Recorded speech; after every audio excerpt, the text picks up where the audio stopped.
Di abad ke-20, teori evolusi telah terbantahkan tidak hanya oleh biologi molekuler, tapi juga oleh paleontologi, yakni ilmu tentang fosil. Tidak ada sisa fosil yang mendukung evolusi yang pernah ditemukan dalam penggalian yang dilakukan di seluruh penjuru dunia.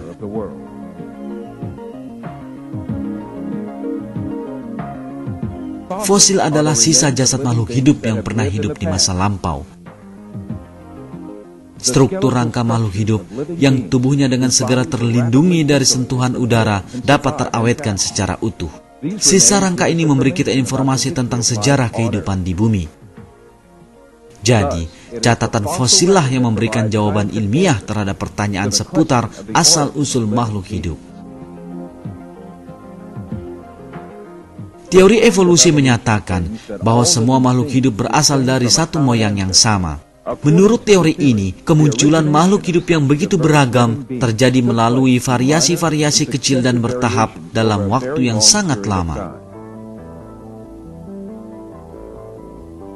Teori ini menyatakan bahwa awalnya makhluk hidup bersel satu terbentuk, yang selama ratusan juta tahun kemudian berubah menjadi ikan dan hewan invertebrata yang hidup di laut. Ikan-ikan ini kemudian diduga muncul ke daratan dan berubah menjadi reptil. Dongeng ini terus berlanjut dan sampai pada pernyataan bahwa burung dan mamalia berevolusi dari reptil. Seandainya klaim ini benar, mestinya terdapat sejumlah besar spesies peralihan yang menghubungkan satu spesies dengan yang lainnya. Misalnya, jika reptil benar-benar telah berevolusi menjadi burung, maka makhluk separuh burung, separuh reptil dengan jumlah berlimpah mestinya pernah hidup di masa lalu. Dan makhluk transisi ini mestinya memiliki organ dengan bentuk yang belum sempurna atau tidak lengkap.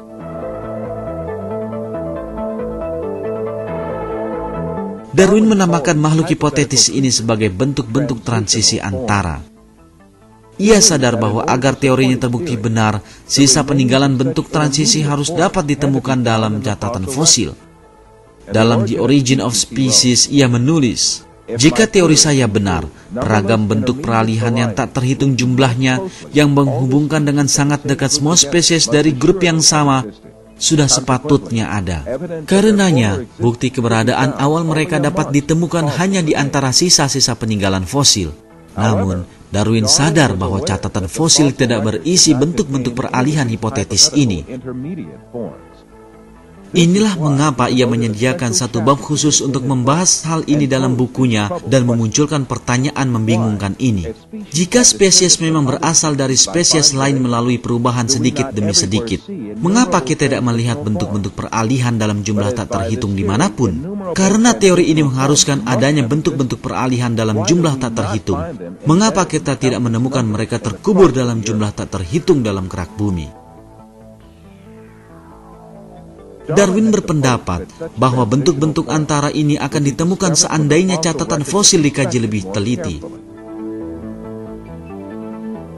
Evolusionis yang meyakininya lalu meneliti lapisan-lapisan geologis di seluruh dunia selama 140 tahun dan mencari fosil-fosil yang hilang ini. Segala usaha ini berakhir dengan kekecewaan mendalam. Bentuk transisi yang diramalkan Darwin masih saja berupa khayalan kosong belaka.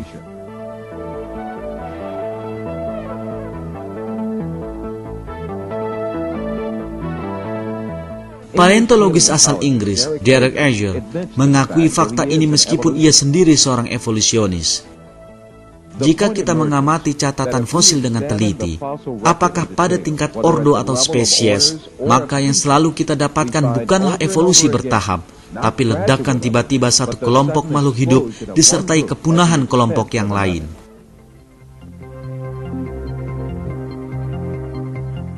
Lapisan tertua bumi, tempat masih ditemukannya fosil makhluk hidup adalah lapisan Kambrium, yang diperkirakan berumur 500–530 juta tahun. Di lapisan-lapisan lebih tua dari Kambrium, tidak terlihat adanya fosil makhluk hidup apapun kecuali sejumlah kecil organisme bersel satu. Di zaman Kambrium, banyak spesies beragam muncul bersamaan secara tiba-tiba. Lebih dari 30 spesies invertebrata seperti ubur-ubur, bintang laut, trilobita, dan bekicot muncul serentak secara tiba-tiba.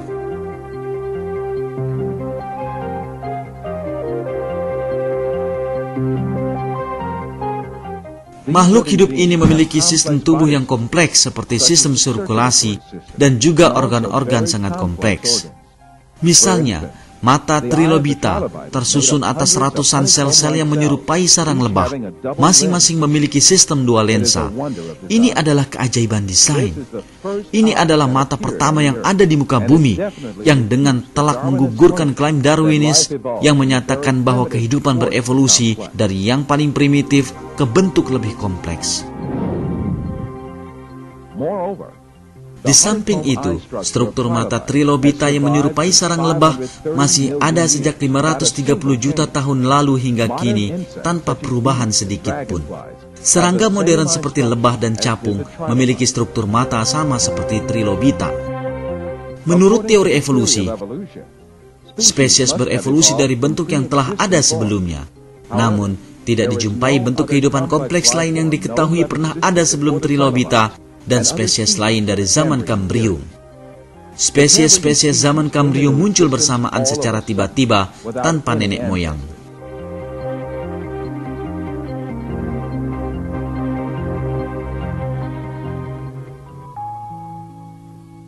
Pendukung teori evolusi terkenal, ahli zoologi asal Inggris Richard Dawkins, mengemukakan pengakuannya tentang masalah ini. Seolah-olah spesies zaman Kambrium ditempatkan di sana begitu saja, tanpa sejarah evolusi.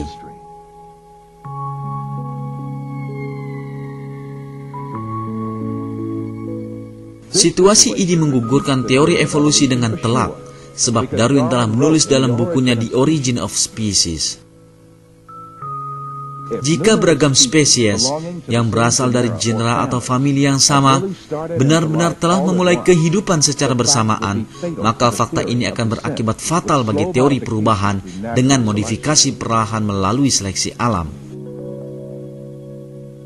Pukulan mematikan yang dikhawatirkan Darwin ini berasal dari zaman Kambrium, yakni bagian paling awal dari catatan fosil. Di semua lapisan fosil setelah zaman Kambrium, spesies makhluk hidup selalu muncul secara tiba-tiba dengan struktur tubuh lengkap. Kelompok utama seperti ikan, amfibi, reptil, burung dan mamalia, serta ratusan ribu spesies berbeda yang termasuk dalam beragam kelompok ini, semua muncul tiba-tiba dengan struktur tubuh yang telah lengkap.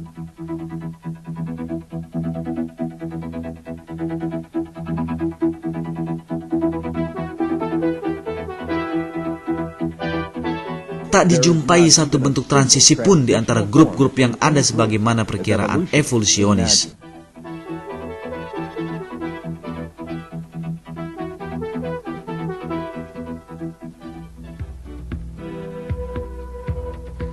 Fakta ini jelas membuktikan bahwa seluruh jenis makhluk hidup diciptakan masing-masing secara terpisah oleh Allah. Paleontologis yang juga evolusionis, Mark Czarneski, mengakui fakta ini sebagai berikut.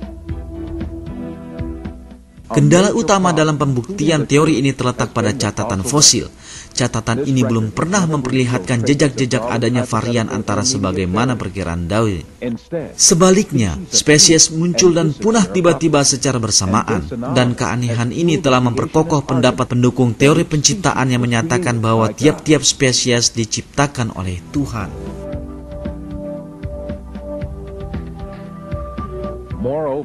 Selain itu, tak ada perbedaan antara fosil berusia ratusan juta tahun lalu dengan keturunan modern mereka. Misalnya, ikan hiu berumur 400 juta tahun dengan ikan hiu modern memiliki struktur yang sama persis. Demikian pula, tidak ada perbedaan antara semut berusia 100 juta tahun dengan semut modern, capung berusia 135 juta dengan capung modern, penyu berusia 100 juta tahun dengan penyu modern, atau kelelawar berumur 50 juta tahun dengan kelelawar modern. Begitulah, semua makhluk hidup diciptakan oleh Allah dan tidak mengalami evolusi apapun setelah mereka diciptakan.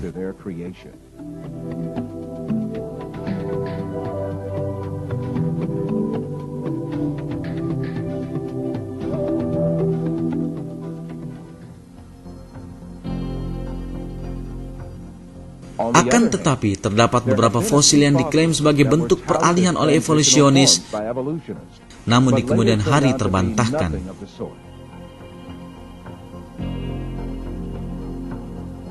Di antara yang terpenting dari bentuk peralihan ini adalah fosil seekor ikan bernama coelacanth.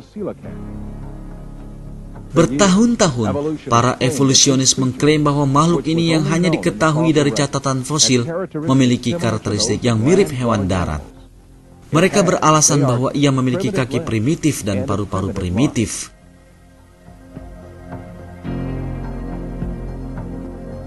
Klaim evolusionis tentang coelacanth ini dikemukakan sebagai fakta ilmiah, dan lukisan-lukisan rekaan tentang binatang ini yang digambarkan sedang merangkak keluar dari perairan menuju daratan tercantum dalam buku-buku pelajaran. Kejutan besar menghantam evolusionis ketika seekor coelacanth yang dianggap telah punah berhasil ditangkap hidup-hidup di Samudra India pada tahun 1938. Sejak itu diketahui bahwa ikan tersebut ternyata tidak berbeda dengan yang hidup di zaman sekarang. Bertentangan dengan klaim evolusionis, coelacanth ternyata tak memiliki kaki ataupun paru-paru primitif. Terlebih lagi, coelacanth yang dianggap sebagai binatang yang tengah mempersiapkan diri untuk berpindah dari laut ke darat ternyata adalah sejenis ikan yang hanya hidup di kedalaman samudra dan tak pernah mendekati rentang kedalaman 180 meter di bawah permukaan laut. Yang dianggap bentuk peralihan lainnya adalah sebuah fosil burung bernama Archaeopteryx. Selama puluhan tahun, evolusionis berdalih bahwa binatang ini adalah bentuk peralihan dari reptil ke burung.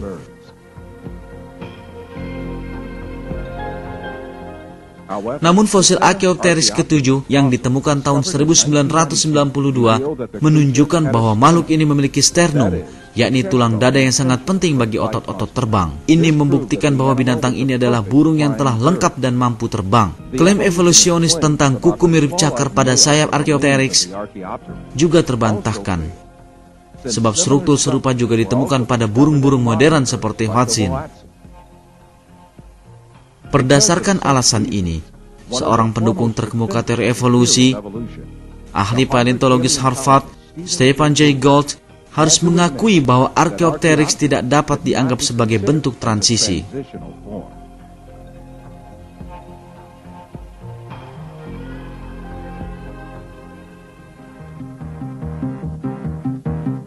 Ketika mengamati struktur berbagai kelompok makhluk hidup, kita dapat melihat bahwa mustahil proses evolusi terjadi di antara kelompok-kelompok tersebut.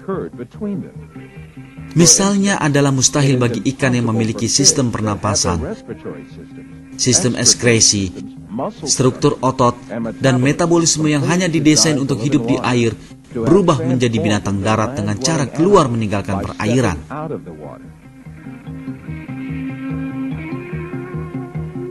Kelompok makhluk hidup di darat juga sangat berbeda satu dengan yang lain. Evolusionis mengklaim bahwa burung berevolusi dari reptil melalui mutasi acak. Akan tetapi, reptil adalah binatang berdarah dingin, sedangkan burung berdarah panas. Tubuh burung tertutupi oleh bulu berstruktur kompleks, sedangkan tubuh reptil dipenuhi sisik yang tak memiliki kemiripan dengan bulu. Burung memiliki sistem paru-paru yang tak sama dengan binatang darat manapun. Sifat aerodinamik sayap burung sama sekali tak dapat dijelaskan dengan evolusi. Mustahil bagi sayap untuk berkembang secara bertahap sebagaimana klaim evolusionis, sebab sayap yang belum terbentuk sempurna bukanlah ciri fisik yang menguntungkan, tapi sangat merugikan. Evolusionis juga mengklaim bahwa sejumlah reptil berubah menjadi mamalia. Tetapi, dua kelompok binatang ini juga sangat berbeda satu sama lain. Reptil bertelur, sedangkan mamalia melahirkan keturunan mereka. Berbeda dengan sisik reptil, tubuh mamalia tertutup oleh rambut. Mekanisme menyusui adalah ciri khas pada mamalia, dan evolusionis tak mampu menjelaskan fenomena ini sama sekali.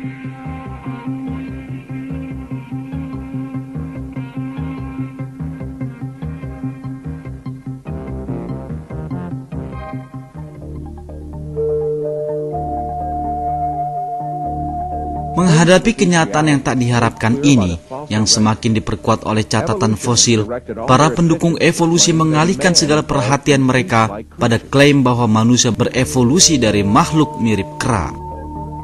Hingga kini, 6.500 spesies kera berbeda pernah hidup dan kebanyakan mereka telah punah. Tengkorak-tengkorak kera punah ini, besar dan kecil, menjadi sumber berlimpah yang dapat ditafsirkan oleh para evolusionis dengan kemampuan berkhayal mereka secara bebas. Dengan menyusun tengkorak-tengkorak spesies kera punah ini, dari yang terkecil hingga yang terbesar, dan menambahkan sejumlah tengkorak milik ras manusia yang telah punah ke dalam urutan ini, evolusionis merekayasa skenario evolusi manusia. Peran paling penting dalam skenario ini diberikan pada spesies kera punah bernama Australopithecus. Fosil Australopithecus pertama ditemukan tahun 1924 oleh seorang paleontologis bernama Raymond Dart. Sejak saat itu, evolusionis menyatakan bahwa spesies kera ini, yang namanya berarti kera dari selatan, adalah makhluk mirip manusia. Namun, ketika kerangka Australopithecus dan simpanse dibandingkan, terlihat bahwa tidak dijumpai perbedaan nyata di antara keduanya. Menghadapi kenyataan ini, evolusionis menduga bahwa Australopithecus berjalan tegak di atas kedua kaki dan tidak seperti kera yang lain. Namun, dua ahli anatomi terkemuka di dunia, Lord Solly Zuckerman dan Profesor Charles Oxnard, membantah pendapat ini. Australopithecus yang dianggap evolusionis sebagai nenek moyang manusia ternyata hanyalah spesies kera punah.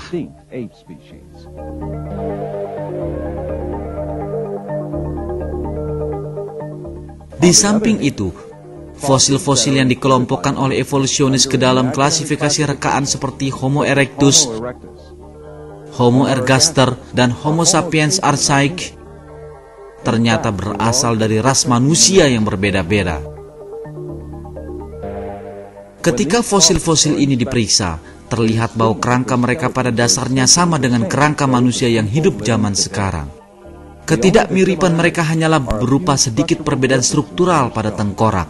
Perbedaan semacam ini dapat dijumpai pada ras-ras manusia yang berbeda yang sekarang masih hidup di bumi. Seorang evolusionis dan paleontologis ternama, Richard Leakey, mengakui bahwa perbedaan antara tengkorak-tengkorak yang diklasifikasikan dalam kelompok Homo erectus dengan manusia modern hanyalah sebatas perbedaan ras. Perbedaan-perbedaan ini mungkin tak lebih dari perbedaan di antara ras-ras manusia modern yang terpisahkan secara geografis sebagaimana yang kita saksikan sekarang. Satu-satunya pertahanan evolusionis yang masih tersisa setelah menghadapi semua fakta ilmiah ini hanya tinggal satu, propaganda. Skenario tanpa bukti tentang evolusi manusia disebarkan ke masyarakat luas melalui gambar-gambar khayalan yang muncul di berbagai publikasi evolusionis. Dalam gambar-gambar ini, sejumlah makhluk dengan tubuh dipenuhi rambut dan berperawakan kera sengaja dipadukan dengan ciri menyerupai manusia. Sehingga kesan yang timbul adalah bahwa bentuk transisi separuh manusia separuh kera ini pernah hidup di masa lampau. Dari waktu ke waktu, gambar-gambar yang memperlihatkan pemandangan sekilas kehidupan sosial makhluk-makhluk ini pun dibuat. Gambar-gambar menyesatkan ini diperlihatkan dengan urutan tertentu untuk menancapkan skenario evolusi manusia pada pemikiran bawah sadar masyarakat. Bahkan di sejumlah publikasi ilmiah terkenal, seringkali muncul sejumlah lukisan yang disebut rekonstruksi dan pohon silsilah rekaan yang dibuat berdasarkan inspirasi evolusionis.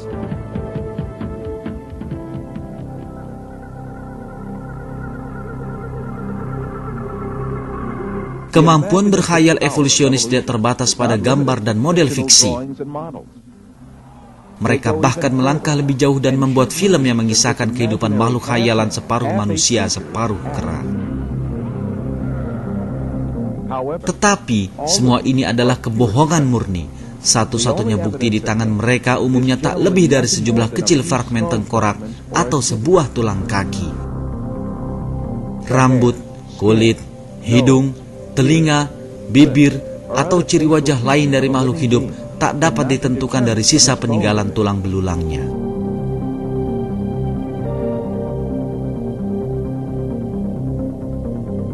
Evolusionis merekayasa jaringan lunak ini yang sebenarnya tak tertinggal pada fosil untuk disesuaikan dengan kehendak teori mereka dan membuat rekonstruksi rekaan dalam bengkel mereka.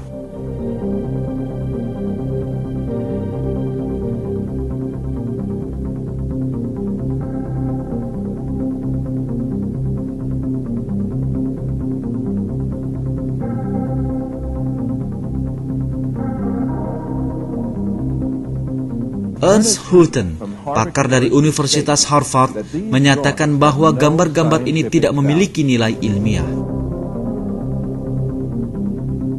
Dengan keahlian yang sama, Anda dapat merekonstruksi tengkorak Neanderthaloid menjadi wajah simpanse atau muka seorang filsuf. Restorasi tipe-tipe manusia purba ini memiliki sangat sedikit nilai ilmiah. Itu pun kalau ada, dan cenderung hanya menyesatkan masyarakat.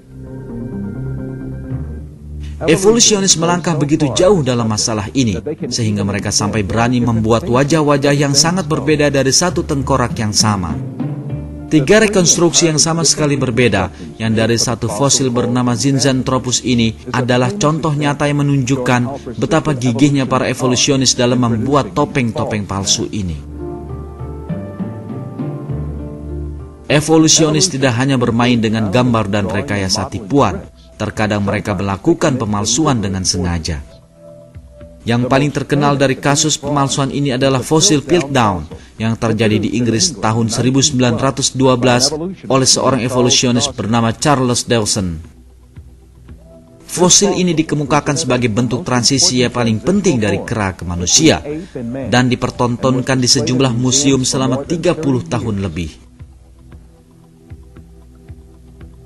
Para ahli yang memeriksa ulang fosil ini pada tahun 1949 menemukan kepalsuan fosil tersebut yang ternyata telah dibuat dengan merekatkan rahang orang utan pada tengkorak manusia.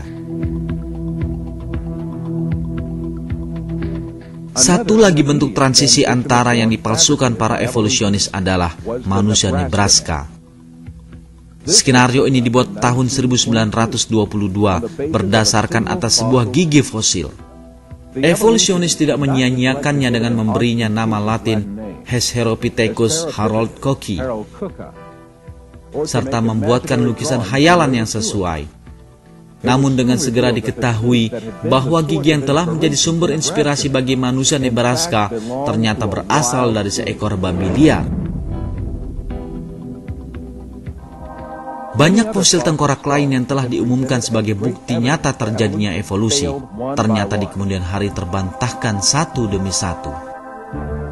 Manusia Neanderthal dianggap bukti evolusi pada tahun 1856, ditolak pada tahun 1960. Manusia Piltdown dianggap bukti evolusi pada tahun 1912, ditolak pada tahun 1953. Zinjanthropus dianggap bukti evolusi pada tahun 1959, ditolak pada tahun 1960.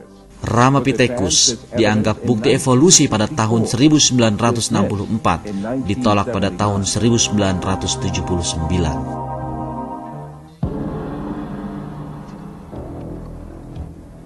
Kendati pun telah jelas kebohongannya, tengkorak-tengkorak ini masih saja disebarluaskan melalui media dan di buku-buku pelajaran evolusionis sebagai sebuah fakta ilmiah.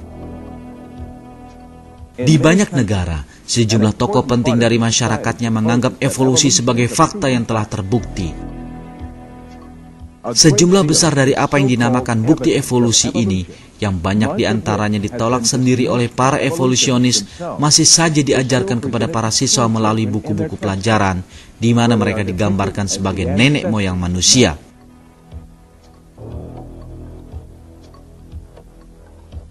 Yang pasti, kebenaran yang dengan gigih ditentang dan disembunyikan secara evolusionis tampak jelas bagi siapapun. Spesies makhluk hidup muncul di bumi secara tiba-tiba dan telah sempurna. Dengan kata lain, Mereka telah diciptakan. Pencipta yang berkuasa atas seluruh alam ini telah menciptakan seluruh makhluk hidup dengan sifat mereka yang unik dan sempurna. Pencipta ini adalah Allah, Tuhan yang Maha Esa. Dialah penguasa langit dan bumi dan segala sesuatu di antara keduanya.